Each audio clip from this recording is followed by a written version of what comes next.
En la Roma antigua se festejaban lo que se llamaban las bacanales.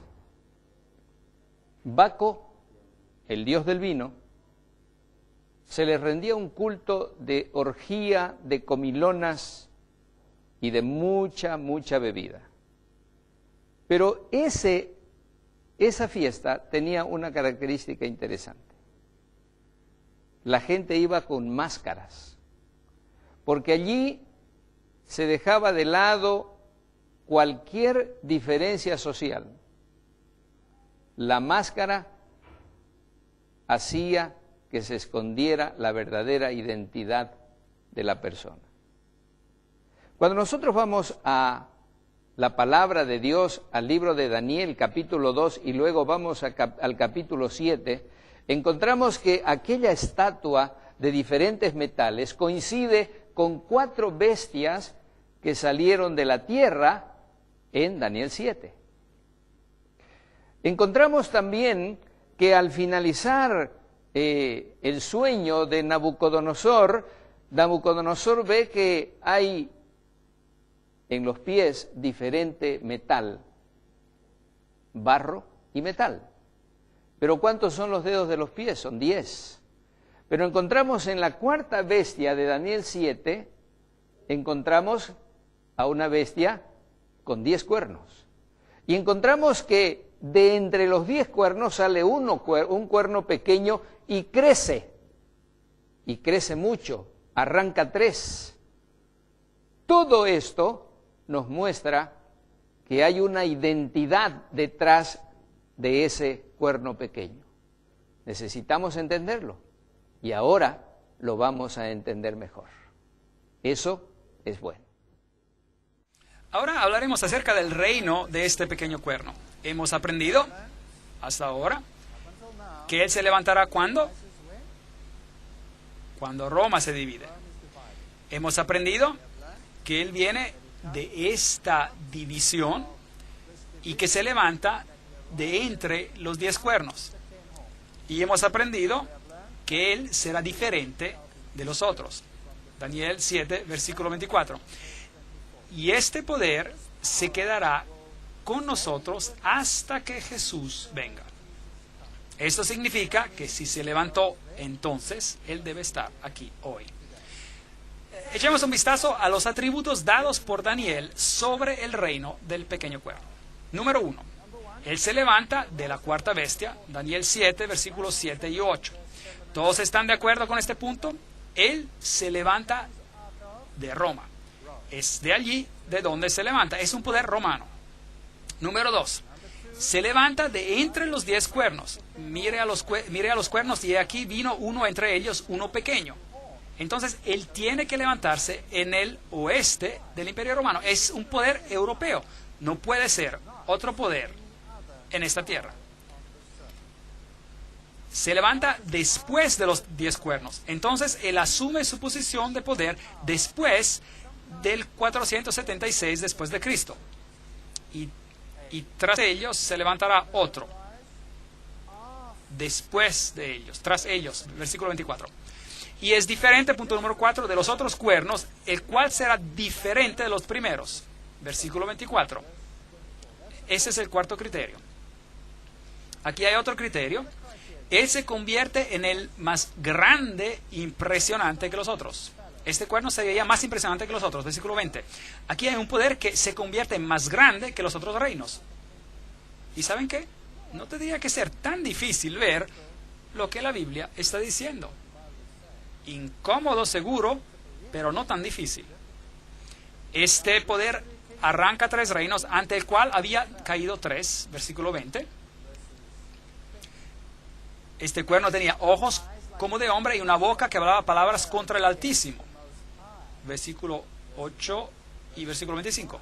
Entonces, se levanta al nivel donde Dios debería que estar. Número 1. Y reemplaza los preceptos divinos con preceptos humanos y planea el camino al cielo por medio del poder del hombre y no por el poder de Dios. Ese es un asunto muy serio. Y habla gran insolencias contra el Altísimo. Veremos esto después. Y luego él hará guerra contra los santos y quebrantará los santos. Versículo 25. Entonces este poder debió ser un poder perseguidor que peleó contra aquellos que decían que la salvación es solo por medio de Dios. Y luego otro criterio. Él cambiará los tiempos y la ley. Versículo 25. Pensará en cambiar los tiempos y la ley. Es fascinante esto. Y ahora, ¿sobre qué tiempos y qué leyes usted piensa que de que Dios se preocuparía? ¿Estaría Dios preocupándose por las leyes humanas de poca importancia? No. Debe ser una modificación de la ley divina. Y los tiempos tendrán que ser tiempos que Dios ha establecido. Por ejemplo, Dios estableció el tiempo.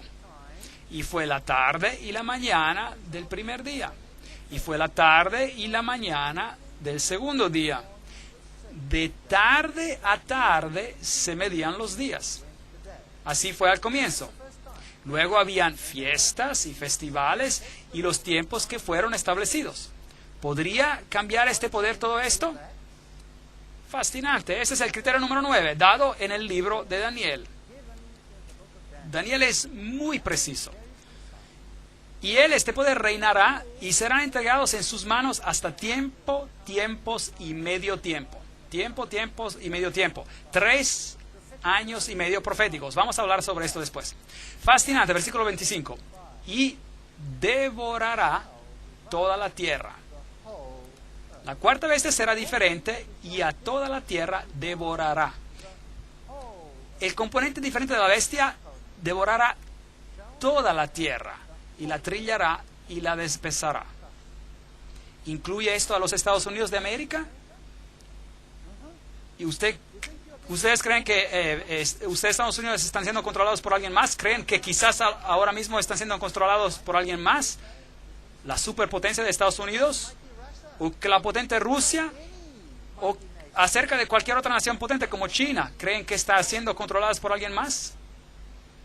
Y este poder existe hasta el final, hasta que el anciano de días vino. Versículo 22.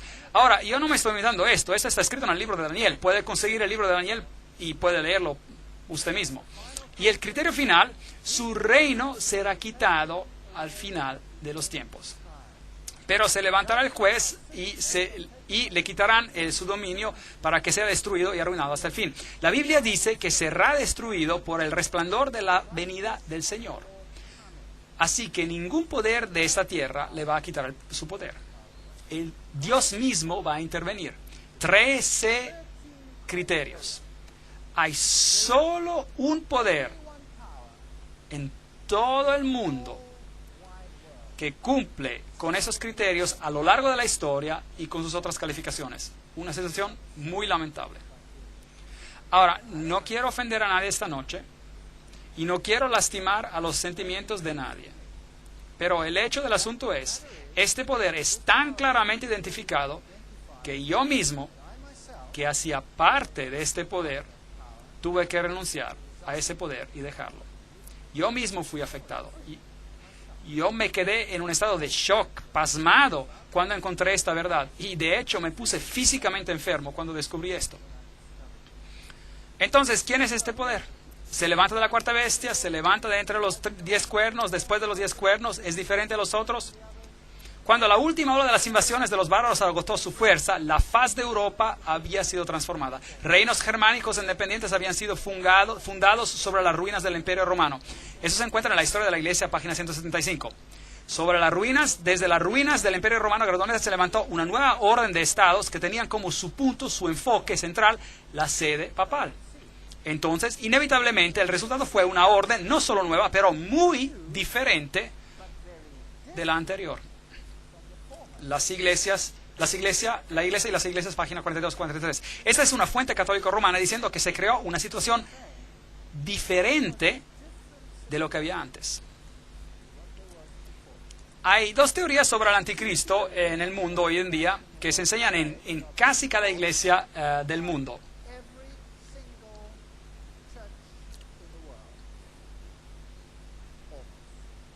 Una es de Rivera y la otra es de Alcázar. Ahora, ¿qué enseñaron estos hombres? Ellos enseñaron lo que se llama el preterismo y el futurismo. El preterismo enseña que el anticristo vino en el pasado, en los tiempos de los griegos, y el futurismo enseña que él vendrá en el futuro después de que la iglesia cristiana sea quitada de por en medio. Y ambas estas doctrinas no son bíblicas, porque ambas violan a Daniel capítulo 7, Daniel capítulo 8 y a todo el libro de Apocalipsis. Esas enseñanzas violan cada principio bíblico, todos los principios bíblicos. ¿Y quién eran Rivera y quién era Alcázar?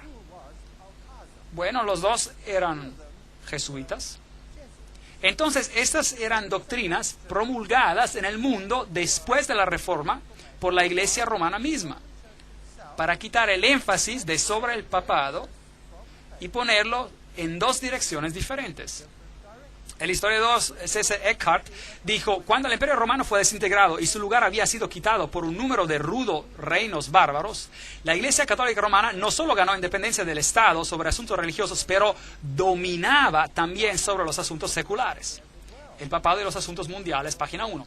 Entonces, aquí hay un cuerno, un reino que se convirtió en más grande e impresionante que los otros y los dominó. ¿Correcto?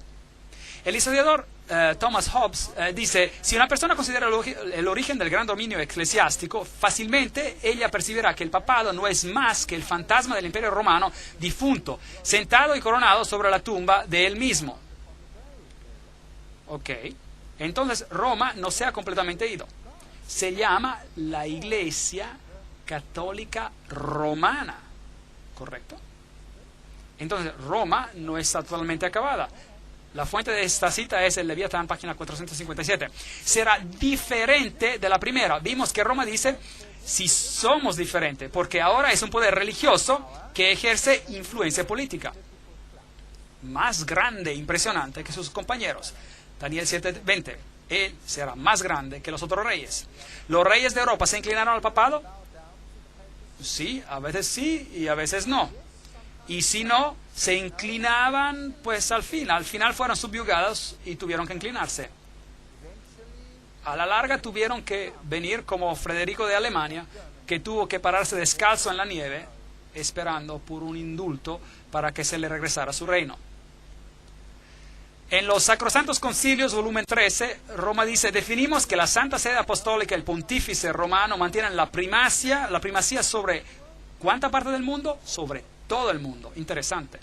El vicario del Hijo de Dios encarnado, sumo sacerdote ungido y gobernador temporal supremo, es el Papa, se sentó en su tribunal para juzgar imparcialmente entre nación y nación, personas, príncipe, soberano y súbdito. El cardenal Henry Manning, en su libro El poder temporal del vicario de Jesucristo. Entonces, ¿dijeron que estaban en control de todos los otros reinos? ¿Sí o no? Si así lo alegan ellos mismos. Llaves de esta sangre. Papa Juan Pablo II contra Rusia y el Occidente para controlar la orden del Nuevo Mundo. Malachi Martin, profesor pontífico en la Universidad Gregoriana en Roma misma. Él lo está diciendo, no yo. 3 reinos arrancados.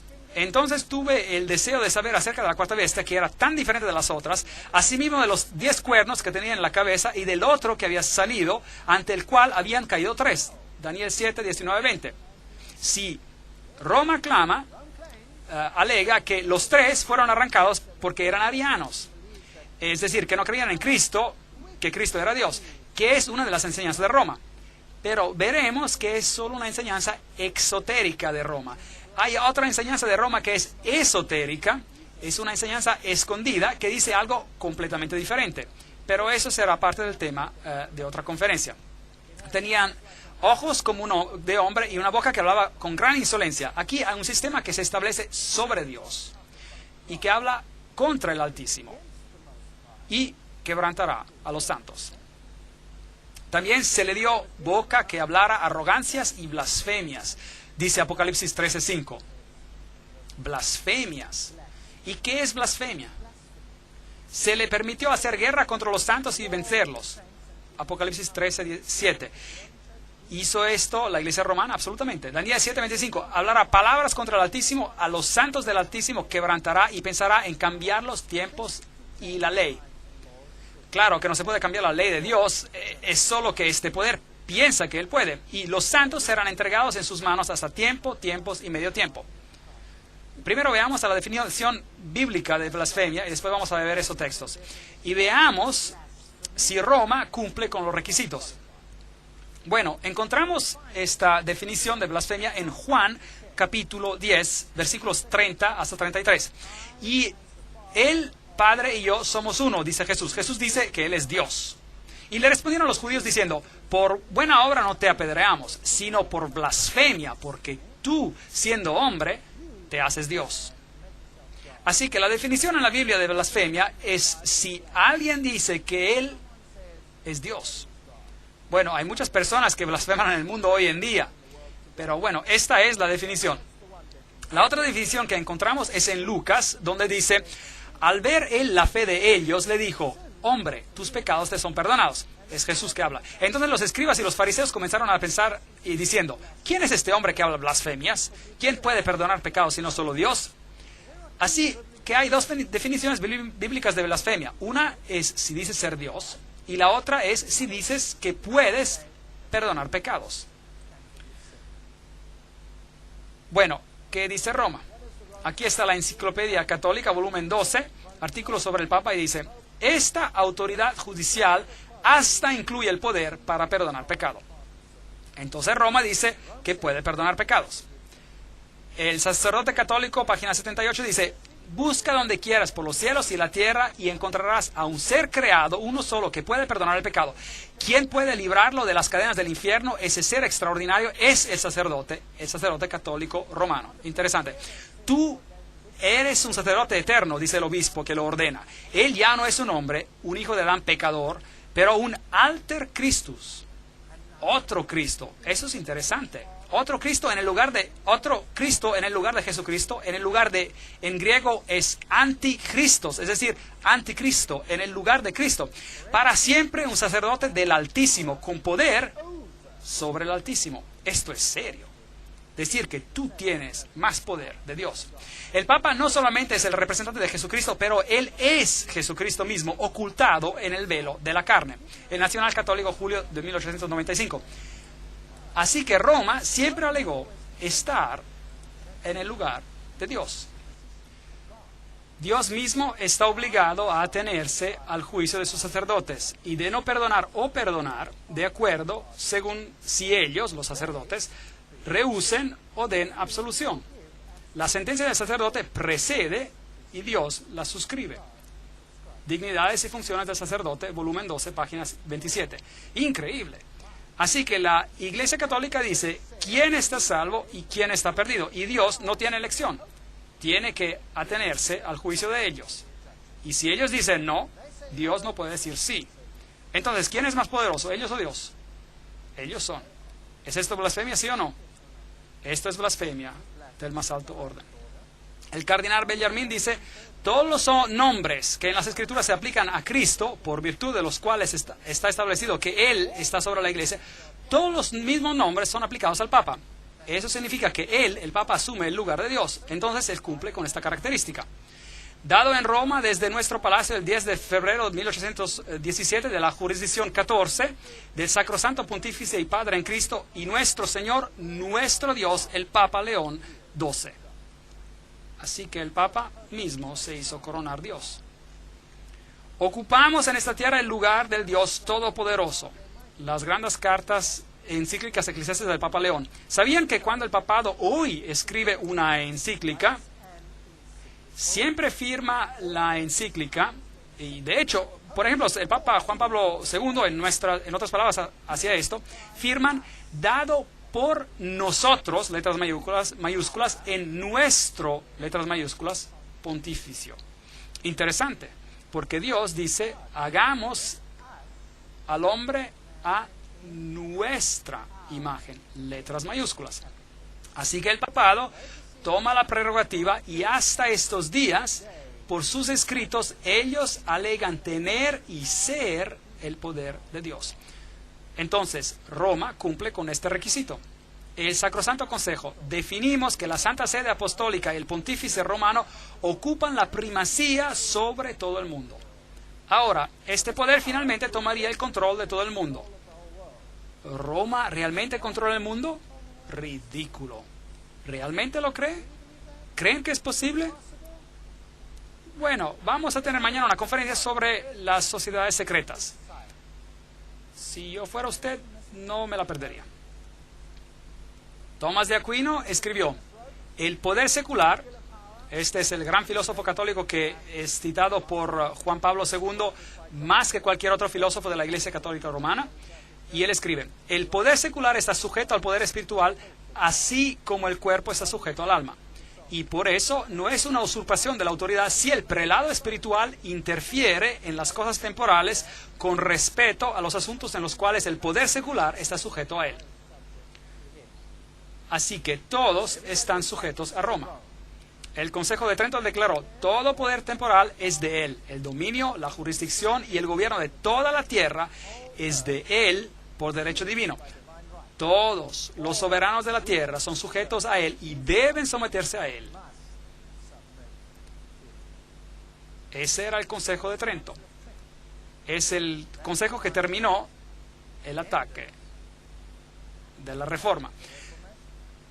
Aquí tenemos una señora que dice, bueno, Jesús nos dice: yo soy el buen pastor. Y esta dama dijo: es como estar con Dios, cuando ella vio a Juan Pablo II.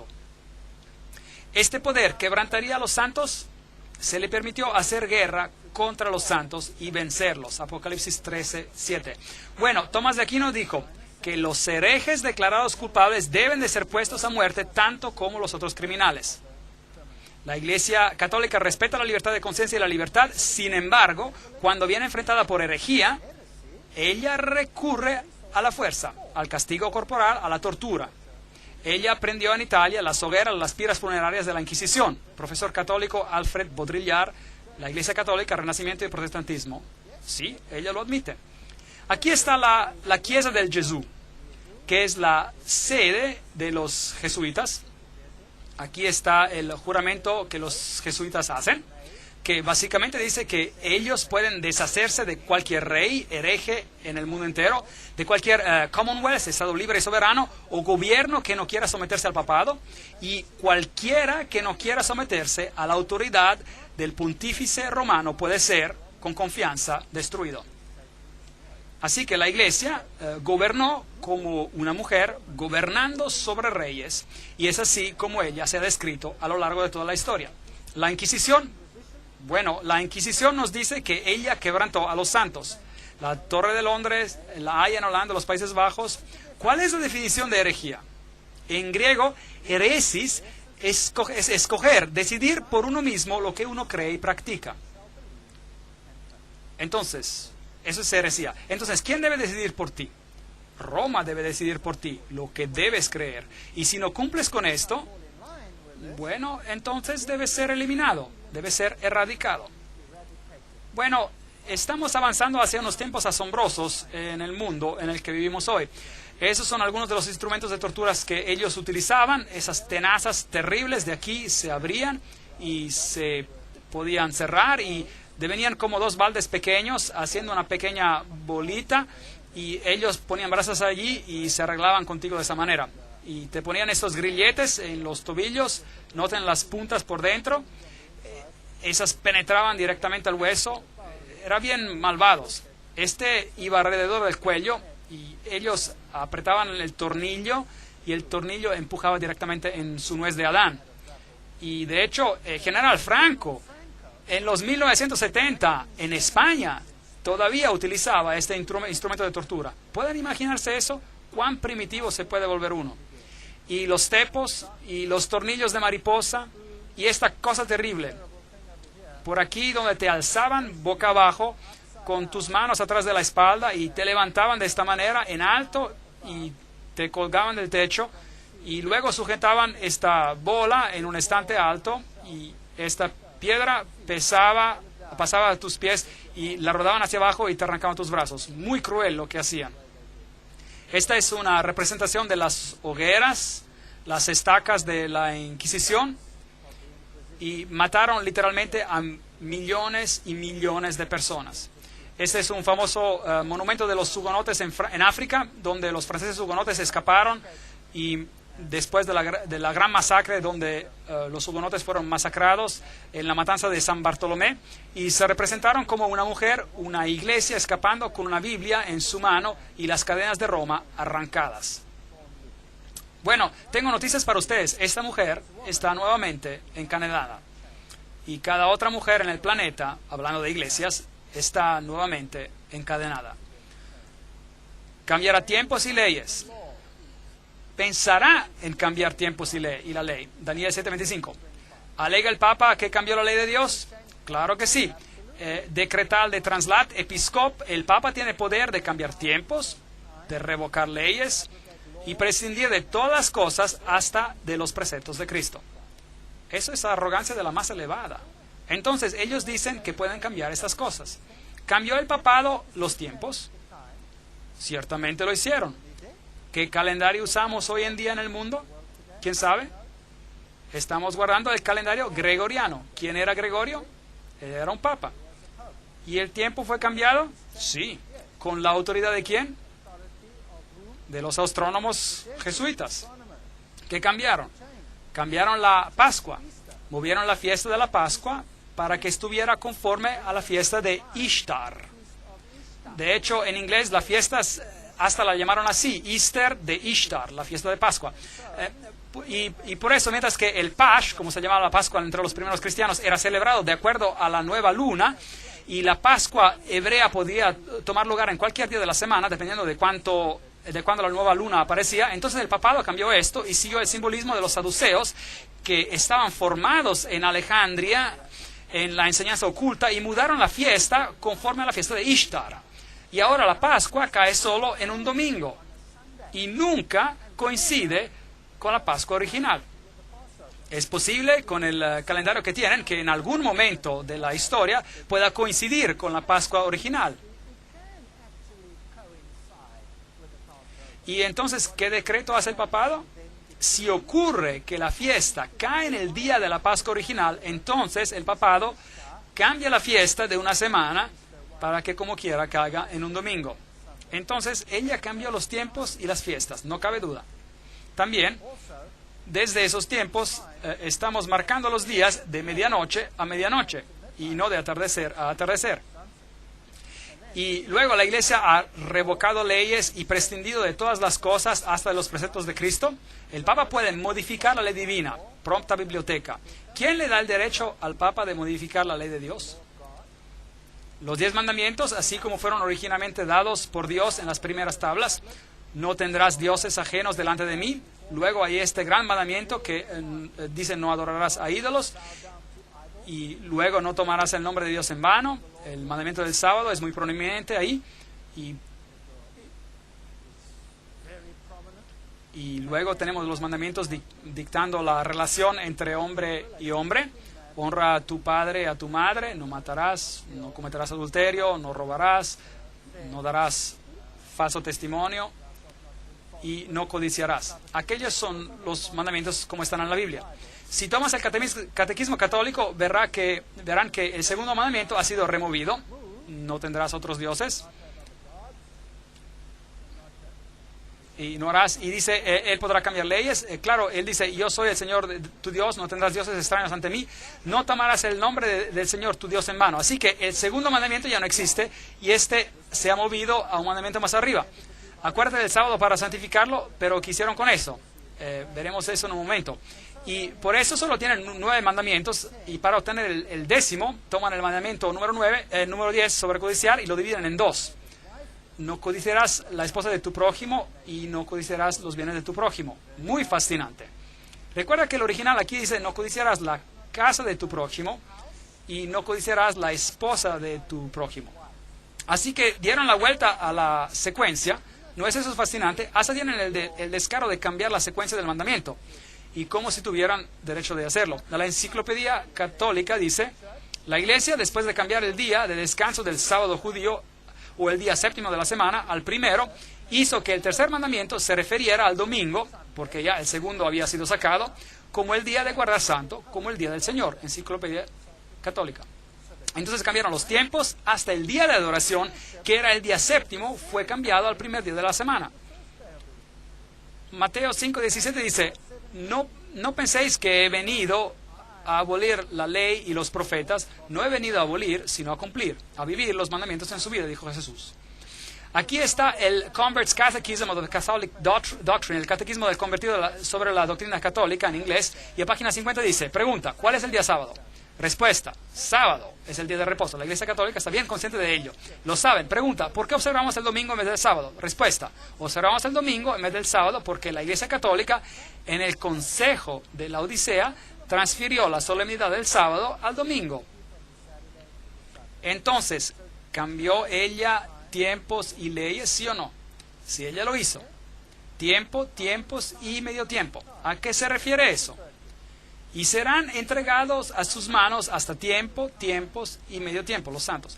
Si tiene una Biblia moderna dirá 3 años y medio.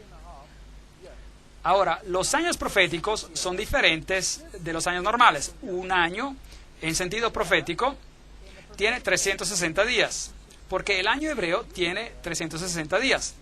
Así que 360 por 2, 720, medio tiempo, medio año, 180, sumarlos daría 1260 días proféticos.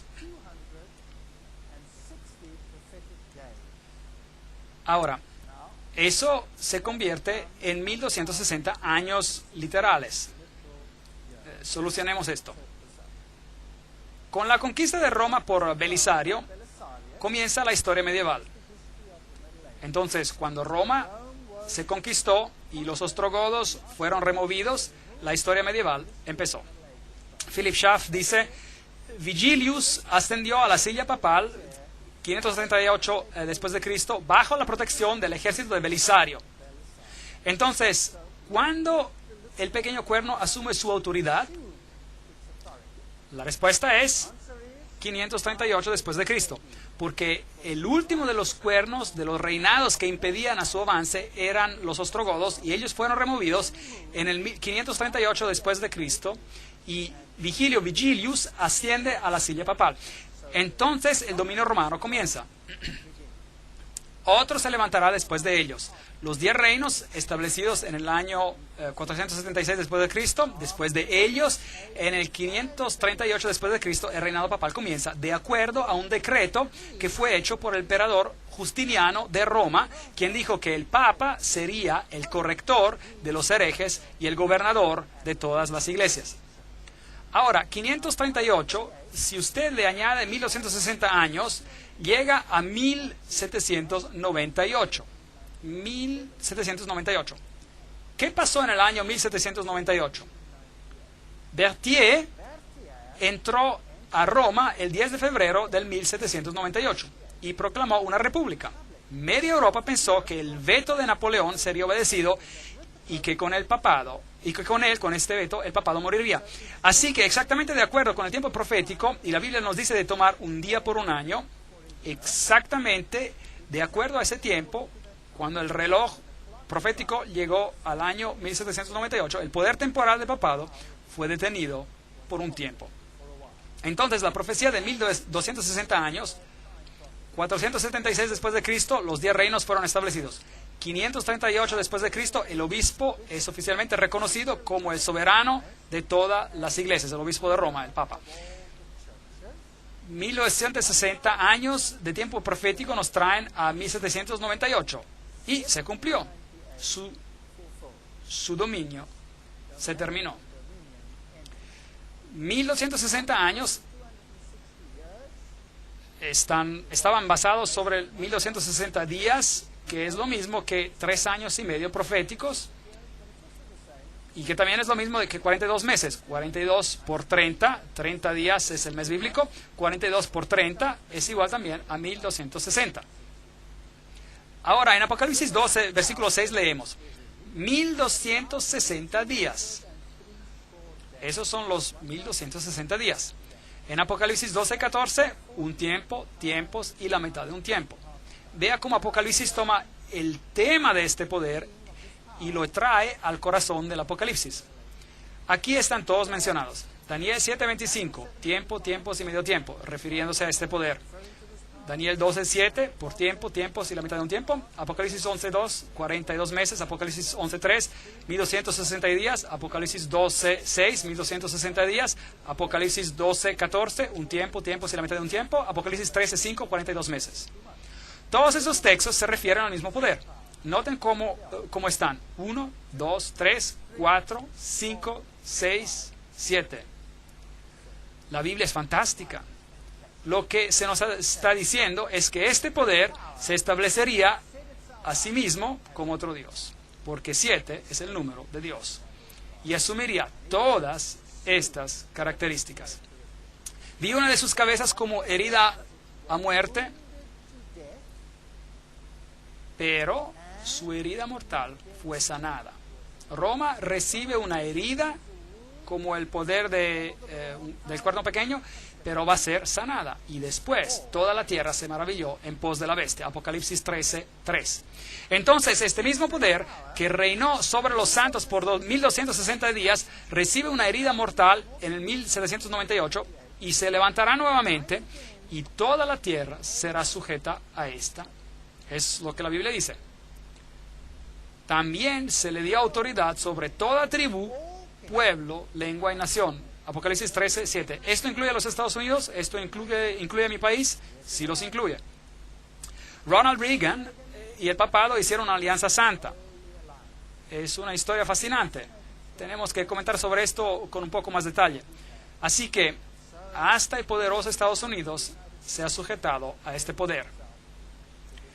Aquí tenemos una foto simbólica entre Gorbachev y el papado. Esta es la poderosa Unión Soviética en esa etapa, saludando y reconociendo ese poder. Es una gran idea, una nueva orden mundial donde diferentes naciones son unidas en una causa común. Solo los Estados Unidos tienen esa fuerza moral y los medios para realizarla. En el Consejo Vaticano II, esto fue en 1962, el documento dice, es nuestro deber poner en acción cada músculo para lograr el tiempo cuando toda guerra será completamente prohibida por consentimiento internacional. Ese es el Consejo Vaticano II. Este blanco, sin duda, requiere el establecimiento de una autoridad pública universal reconocida como tal por todos y dotada de poder para salvaguardar por parte de todos la seguridad y el respeto por la justicia y el respeto por los derechos. Papa Pablo VI escribió en una sección titulada Hacia la autoridad mundial eficaz, escribió: esta colaboración internacional en una escala mundial requiere instituciones que la preparen, que la coordinen, que la dirijan, hasta que finalmente haya un establecimiento de una orden de justicia que sea reconocida universalmente. ¿Quién no ve la necesidad progresivamente de establecer una autoridad mundial capaz de actuar eficazmente en los sectores judiciales y políticos? Fascinante. ¿Y quién fue coronado soberano sobre todo el mundo? Este mismo hombre. Fascinante. Juan Pablo, superestrella. Maastricht, la Europa unida. ¿Qué tiene el mundo que decir acerca de esto? ¿Por qué tiene el Parlamento de Europa esta construcción? Una construcción muy interesante. Vamos a darles toda una conferencia sobre esta situación interesante en Europa y sobre lo que significa. ¿Qué dijo George W. Bush acerca de este poder? El 22 de marzo él dijo: la mejor manera de honrar al Papa Juan Pablo II, verdaderamente un gran hombre, es de tomar su enseñanza seriamente, es de escuchar sus palabras y poner sus palabras y sus enseñanzas en acción aquí en América. Este es un desafío que debemos aceptar. Entonces, ¿quién está sujeto a quién aquí? ¿Quién está sujeto a quién? En 1991 el Papa hizo un llamamiento por una nueva orden mundial. Bueno, ¿cuál fue su discurso del nuevo año este año? Él tuvo solo un mensaje y dijo: es tiempo de establecer una autoridad a nivel mundial ahora mismo. Ese fue su pedido. Él visitó a las Naciones Unidas y él habló por parte de todas las religiones del mundo entero. Ahora, por favor, noten que eso incluye el budismo, el hinduismo, el shintoísmo, el zoroastrismo, el protestantismo y el catolicismo y todos los demás. ¿Hay un plan? Y Gorbachev dijo, debemos ayudar a Juan Pablo II porque él tiene razón en su pedido por una nueva orden mundial, dijo Gorbachev cuando el Papa habló en las Naciones Unidas en su aniversario de 50 años. Bueno, ¿usted piensa que sea posible que Roma pueda hacer este poder? ¿Que el Vaticano pueda hacer este poder? Pero sin duda el Vaticano parece como un poder noble cristiano, tratando de implementar los valores correctos en el mundo. ¿No parece así?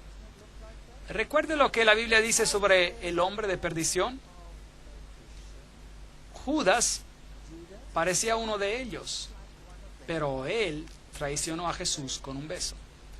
Aquí está el poder que parece uno de ellos, pero podría simplemente traicionarlo con un beso.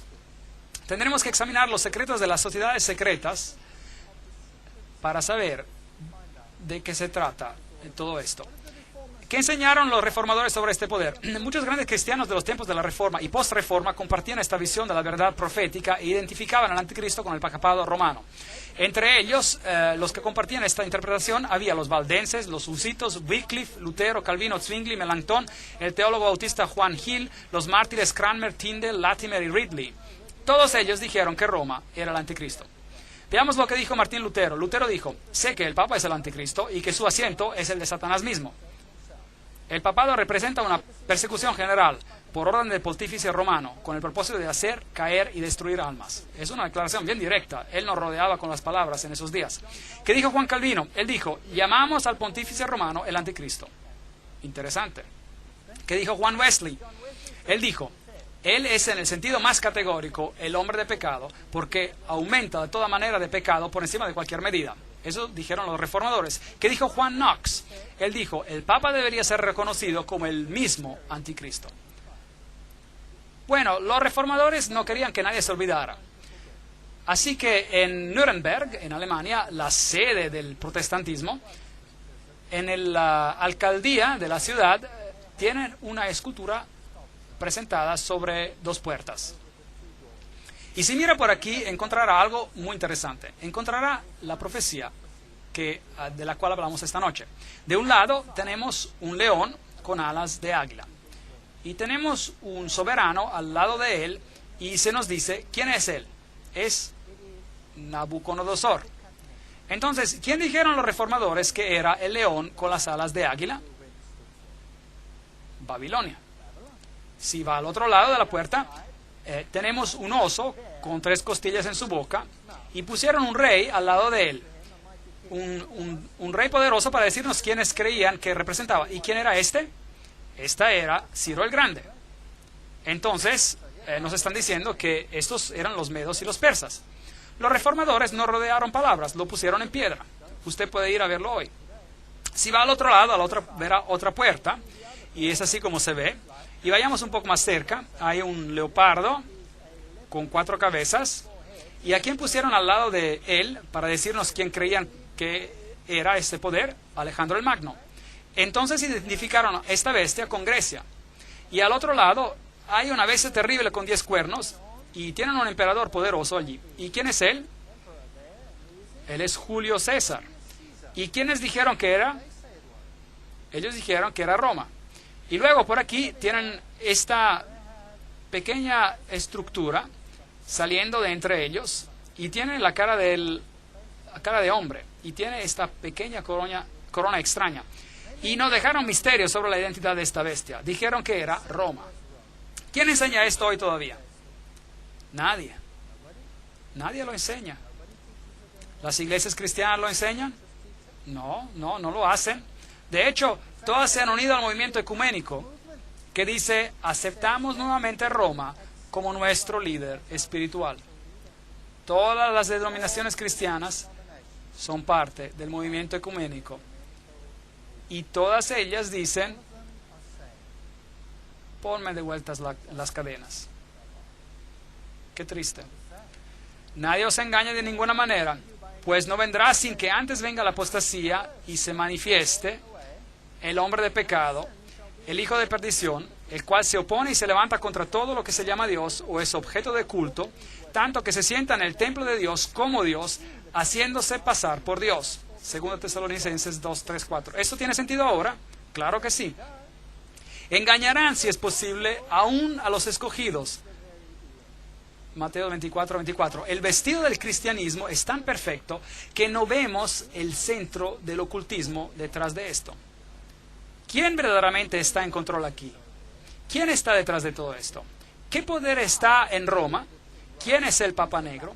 ¿Quién es Peter Hans Kulvenbach ahora? ¿Quién es él? ¿Cuál es su papel en el mundo? ¿Le gustaría saber? Entonces hemos visto, él devorará toda la tierra. Esto significa que esta red de intriga debe ser esparcida por todo el mundo y él continuará hasta el fin. Y él está aquí ahora mismo. Pero su dominio será quitado en los tiempos finales. Ahora, no estoy diciendo que cualquier católico romano que no está consciente de lo que está en la Biblia es el anticristo. Estoy hablando acerca de un sistema aquí. Este es un sistema. Hay muchos buenos católicos romanos en la Iglesia Católica que adoran a Dios de acuerdo a su mejor conocimiento y de acuerdo a la conciencia que ellos tienen. Y Dios toma el conocimiento que ellos tienen y los juzga de acuerdo al conocimiento que ellos tienen. Yo estoy hablando aquí acerca de un sistema que ha engañado hasta a sus propios miembros y se ha establecido como superior a Dios. La Biblia dice, se sentará el juez y le quitará el dominio para que sea destruido y arruinado hasta el fin, y que el reino y el dominio y la majestad de los reinos pertenecerán ¿a quién? Sean dados al pueblo de los santos. Porque el Hijo del Hombre vendrá en la gloria de su Padre con sus ángeles y entonces pagará a cada uno conforme a sus obras. Y la majestad de los reinos debajo de todo el cielo, dice Daniel, sean dados al pueblo de los santos del Altísimo, cuyo reino es reino eterno, y todos los dominios los servirán y obedecerán. Dios va a terminar con todas las cosas muy pronto. Y para encontrar la intriga detrás de las intrigas, les invito a venir a las siguientes conferencias. Aunque si estuviste molesto esta noche, es muy importante que vengas a las siguientes conferencias porque todo este plan se desarrollará mientras avanzamos en el libro de Apocalipsis. Que el Señor sea contigo, que te ayude y te guíe.